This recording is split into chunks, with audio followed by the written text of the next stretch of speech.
snake in the yard!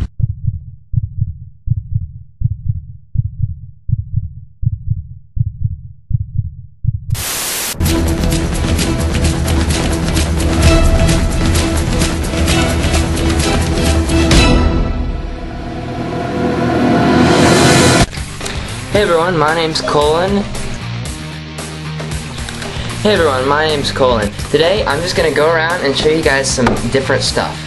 Welcome to ClassyHerps.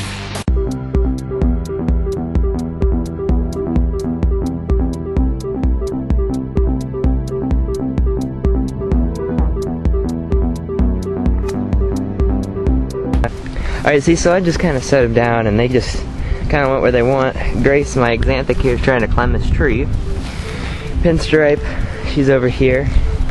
Darla, our normal's crossing our driveway. So is Scott the Butter. Het Caramel Albino is kind of basking on the sidewalk there. See if we can find the others. This is Alan, my normal, my pet little guy. Here's two traveling together, I guess. Super Pastel Miley and Het Clown, who is in shed right now. This is probably a little scary for her. But yeah, you can see they're just all over the place. That's that tree there where Grace is at.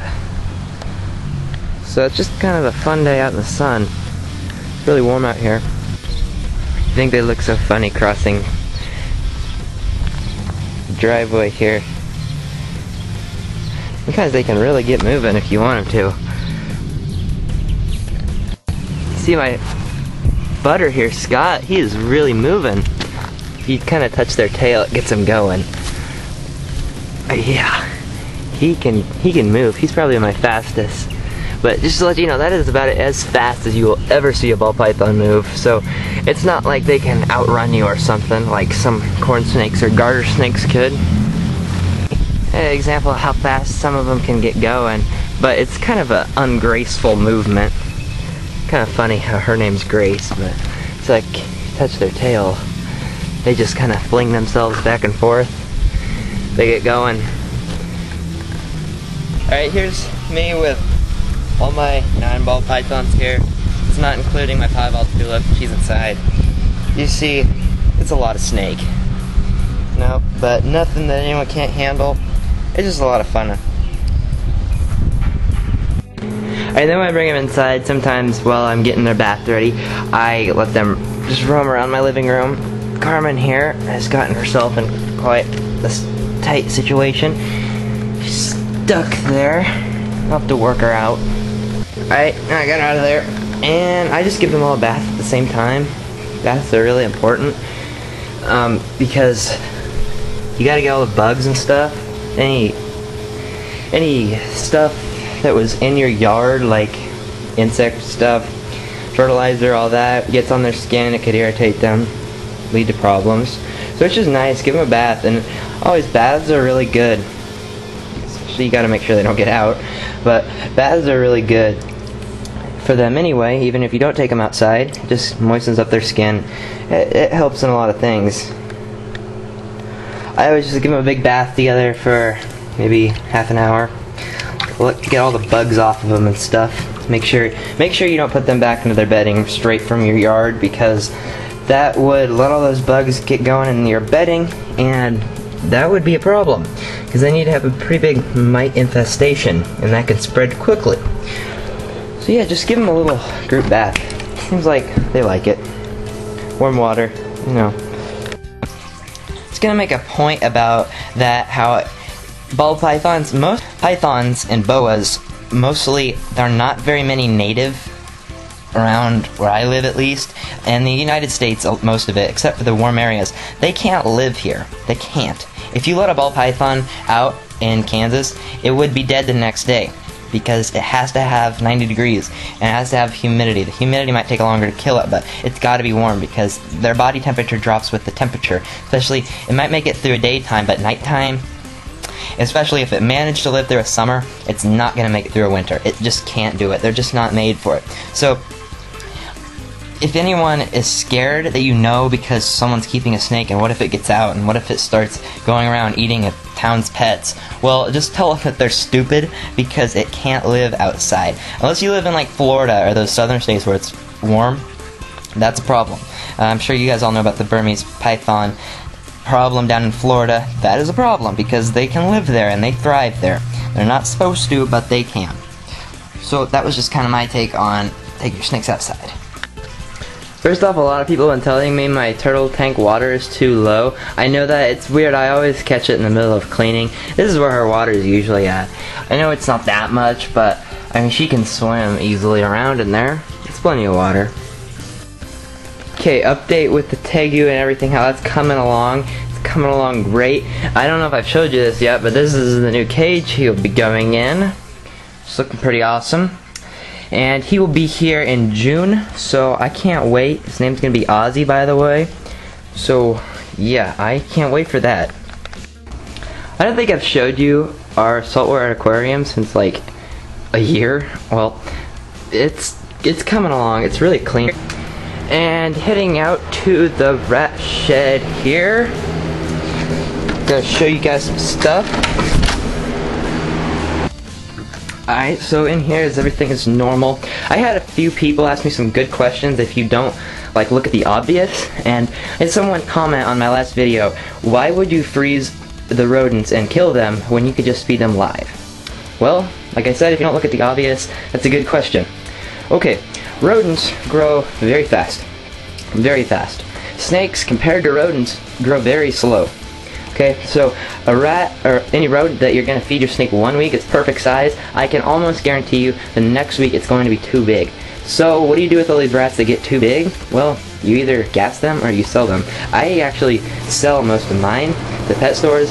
I actually supply like 2 pet stores, and I have this is my extras that I'm probably going to end up gassing if I can't get them sold. You can understand this because these are mostly too big for my snakes, or the majority of them are. So yeah, you can see there's probably 30 in here that I don't have anything to do with, and all they're doing is eating my food. And here is my feeding tub. You see I've got more. That's actually what I'm feeding out of. I'm not even feeding out of those. Those are strictly extras. And you can see how many I have. That is the point of gassing. Alright, something cool I got going on here. These guys, this is a male that I raised up myself. It's like a striped face, black and white. It's got a stripe right down his face. I think I featured him as Pup of the Week before. He's got a twin brother too who's also in there. He's got a bunch of girls in there. I'm hoping that kind of like proves out to be some kind of a genetic thing and have like striped face stuff. That would be awesome. I like playing with that kind of stuff. Back to all of these guys, you see I just filled up their food hopper this morning and that is all that's left. They eat a lot of food. You can see I gotta get rid of them because every week I have new rats coming in. These guys are gonna be weaned in about a week, and where are they gonna go? Well, they'll be going in that tub. I gotta get that cleaned out. I get a really good deal at pet stores. They give me them $5 a rat about this size here. That's a great deal. Like, mainly I just do trades. Like, if I brought in these 30, that's $150 worth of rats, and that's $50 is a big bag, 50-pound bag of food. So I buy about 3 bags like that of food, and just trade them in for 30 rats. That works good. And then when I get extra money when I got plenty of food and extra rats.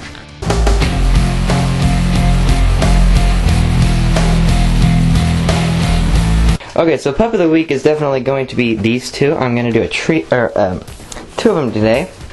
They are both Dumbo Rexes, and they're really awesome. Brother and a sister here. So I'll breed them up, raise them up, breed them together. Hopefully I can get some hairless Dumbos. That would be really cool. Maybe breed them into my striped face thing, and I could get Dumbo Rex striped faced, I guess, if that proves out to be a genetic. But yeah, these two are just really awesome. You see their big Dumbo ears, and they got the curly whiskers. Yeah, they're really cool. Alright, so out here lately, I've been having a bit of a problem. I had to really seal this thing up because it's summer now, and it's getting hot. It's like 100 degrees a few days ago. Not lying, I live in Kansas, so that's kind of weird for this early.